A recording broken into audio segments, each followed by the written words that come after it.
Hey guys, I'm Soda here, back again with another movie review, and today we will be reviewing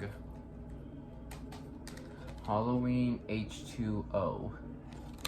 Now, Halloween H2O, this is one that many people love to say is one of the best of the franchise, which I highly agree, because I definitely think this is one of the best of the franchise, and this definitely saved the franchise right after Halloween 6, and this is a huge improvement from Halloween 6. But yeah, this movie's pretty good actually, and I really enjoy it. There is like a tad bit boring scenes in this movie, especially in the second act, but it's a great time, um, and like there's a lot of emotion in it too. It's super suspenseful too. Like I found this movie to be very suspenseful. This movie gave me a lot of anxiety at times, and I felt really bad for these characters, and I was just so into it. So yeah, I really enjoyed this one. It's a great one. And yeah, I love it. What else was I gonna say? I love the story. This movie reminds me a lot like Halloween 2018, but I find this one to be better than that one though. Uh, Anything else? But I love how we bring back Laurie Strode in the franchise, and this one basically like was like a requel of the franchise, like Halloween 2018 was, because this is supposed to be like the supposedly sequel of Halloween 2 instead of Halloween 4 being that sequel. But with this, it ignores everything that 4, 5, and 6 did, which kind of got me a little sad because I like those movies. Well, not part 6, but I definitely think they should have taken continuity of part 4 and 5. But it's whatever. But for what this movie was going for, I would definitely say it worked though. But this movie revolves around Laurie Strode. She's very traumatized from the stuff that happened to her 20 years ago, and she doesn't know if Michael Myers is really dead, and she's been having nightmares about him so much ever since, and she never wants her son to celebrate Halloween because of that.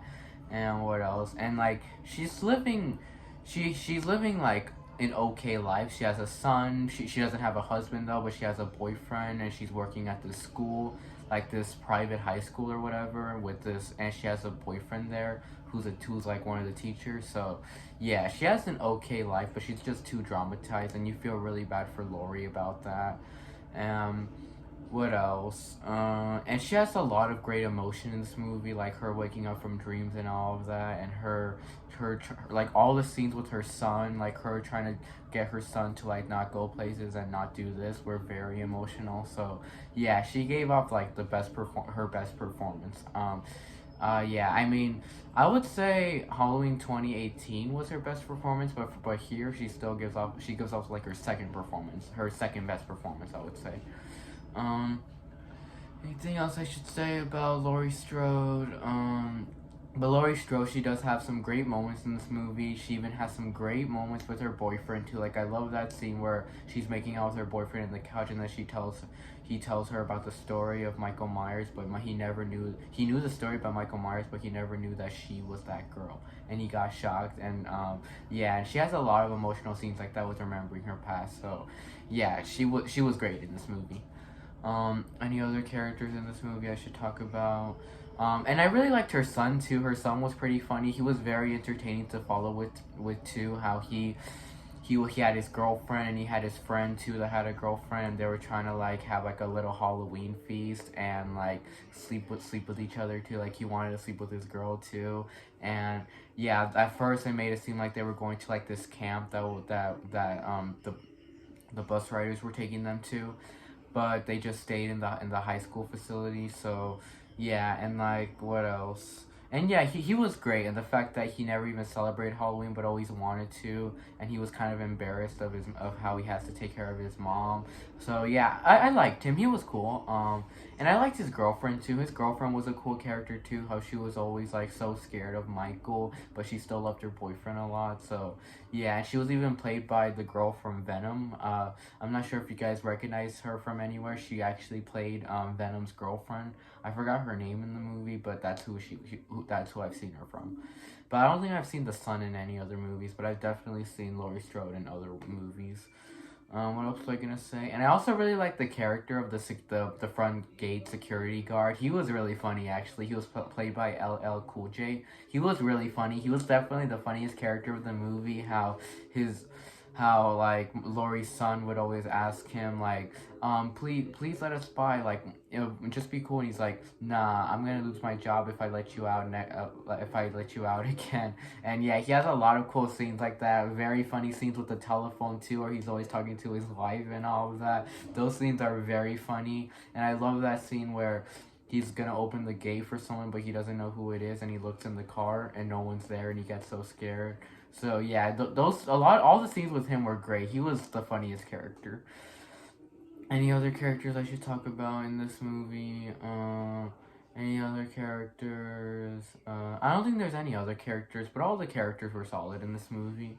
And Sam Loomis, Donald Pleasance didn't come back for this movie because he died after he got done filming Halloween 6. So Halloween 6 was the last movie he did. So he didn't return in this movie, and they make it seem like he died in this movie too, which was a great decision to make instead of just recasting him. And for what this movie needed to be, I don't think we needed Sam Loomis anymore.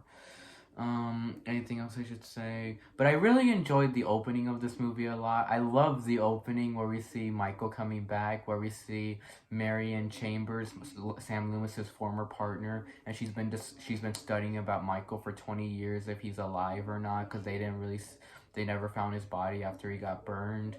And what else? And yeah, that was a great scene. And she's always getting interrupted by her neighbors too, who are always playing hockey, and I thought that was funny. And I loved how Joseph Gordon-Levitt played like a little cameo in this movie. And Joseph Gordon-Levitt, he's a great actor. I've seen him in many movies, and it was so funny to see him as a kid here. Um, Anything else? And I thought he was really funny too. How he was exploring the house to see if anyone was there, and then there wasn't anyone there, but he thought there was, and he destroyed the kitchen, and he was like, oh, someone destroyed your kitchen. That wasn't me. Yeah, those scenes were funny, and that was a very, very dark moment, how Michael killed him and all his friends. He had that, like, that blade on, like, the ice skate on his face. That was very, very dark, and especially doing that to a kid, too.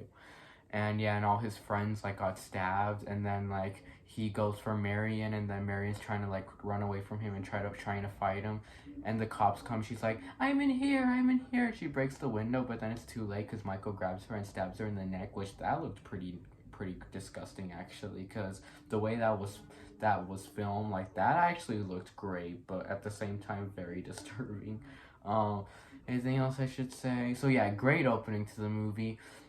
And another complaint I have with this movie is Michael. He's cool in this movie, but he barely he's not really in it much. I mean, he's in it for quite a bit of time, but like towards the second act, he's not really much in it, and the second act does get kind of slow at times because he's not really in it much. But I mean, he is in it with, like, we're driving the car and everything like that, but we don't really see him much in action, to be honest. So yeah, the second act was kind of slow with not seeing Michael very much, but then once we see him again in the nighttime, it gets fucking awesome.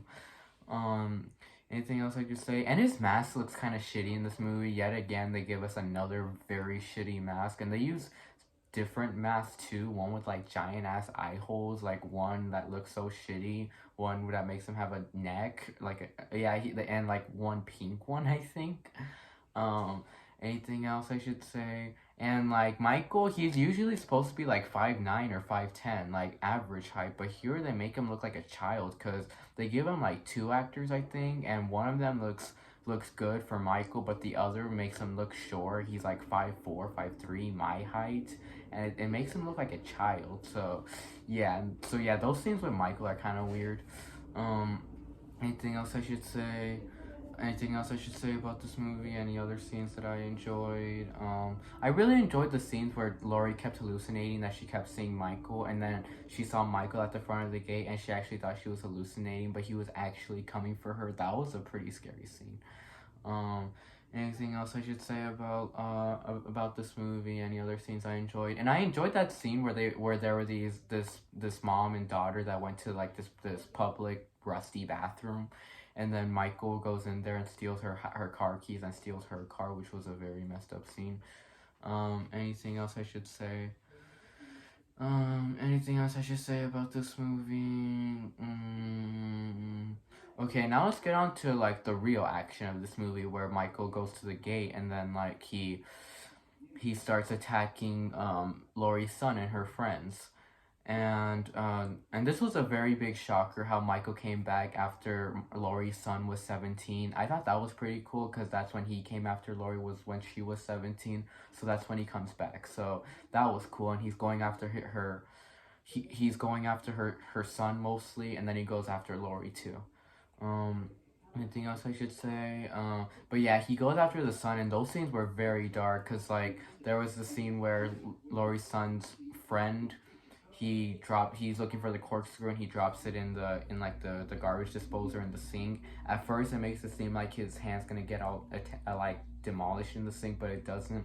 And then he turns around and Michael's right there, which was a huge jump scare. And we didn't see what happened to him there, but that just leaves it to our imagination. Excuse me, my voice was getting raspy. What else was I gonna say about this movie? And I thought the scene with that kid's girlfriend was very very dark, where she was trying to run away from him and he stabbed her in the leg, and then she was trying to go up the elevator, and then he scratched the elevator string, and then like before she can get out, her leg got caught on the elevator as it was got cut down. That looked very very painful and very disturbing. And when she took her leg out, like literally her leg looked like it was gonna come right off if you just pulled it. Yeah, like her leg was literally like demolished. That looked very disturbing. And then Michael was able to kill her right there. Very very dark death. I would definitely say that was the most disturbing death of the movie. Anything else I should say? And yeah, those scenes where Laurie's son and his girlfriend are trying to run away from Michael are very very suspenseful actually. And what else? And that scene where oh fuck, yeah, I said too much already. If you guys haven't seen this movie, leave this review because there will be spoilers. And I know it's very late for me to say that, and I know I've spoiled some things, but it's not too much, okay? But I'm gonna spoil the ending and a lot of shit that happens, so please leave this review. But the other scenes I enjoyed in this movie were when Michael killed Laurie's boyfriend, which that was pretty sad actually. And what else? And when they shot LL Cool J because they thought he was the killer, but it literally just grazed him. At first I thought he died. I was actually getting sad, but then it was just a graze, so thank God. Excuse me.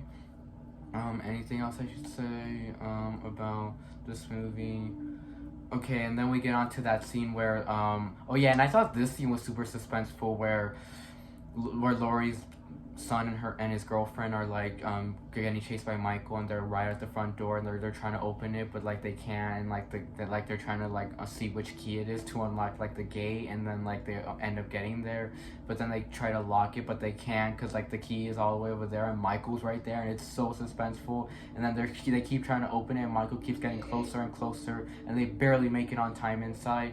And then as soon as they do, Laurie sees Michael through the window, and that was a very emotional scene for Laurie, and she was about to get her gun, but then he disappears. So yeah, and I really enjoyed that scene in like the table room. I don't know what it's called, but like the dining room or whatever, where it had all those tables. That was a great scene actually, where Laurie was being chased by Michael, and she was hiding from him from under the table that she couldn't get out because he kept knifing under the he kept knifing the tables that he was at. Like he kept knifing like the area next to her, and she couldn't escape, but she kept trying really hard to escape, and he kept moving all the tables, and all of them kept getting on top of them. That scene was very suspenseful, very cool too. And what else? And that was cool when Laurie stabbed him with the flag, and then Laurie pushes him off the cliff, like she stabs him, and then he falls off the cliff and lands on the table. Pretty cool scene. And then the cops come, and at first you think that Michael what was I saying? Oh yeah, the cops come and they're about to take his body away, but then Laurie pulls all the cops and the ambulance people at gunpoint, like, I'm taking Michael with me, and she's driving Michael away, and he's slowly waking up. He's waking up from the body bag, and it's so suspenseful. And then Michael's coming after her, and then she moves the car, and she gets in a car. She puts Michael in a car accident. She gets out of the car, and then she runs away. And then Michael gets stuck on a tree, and the car falls on him. Like the back of the car like like falls on his back, and it's like, wow, Michael's going through so much pain, and Michael's trying to knife at her too, and he's lifting up his hand like, help me, and then she gets the axe and then chops his head off. Awesome ending, awesome ending. Like, we couldn't have asked for a better, more satisfying ending, and Lori definitely deserved to do that to him. That was very satisfying, just having Lori chop his head off. That was awesome. Anything else I should say? So yeah, great ending to the movie, and then the fucking next one totally ruins that. But yeah, I love this movie so much. So to rate this movie, I'm gonna give this movie an A minus, cause like I would give it a higher grade, but from the flaws I had that I told you guys that I told you guys earlier in the video, I'm gonna give this movie an A minus. But yeah, it's definitely one of the best of the franchise. Bye, and see you all in the next review.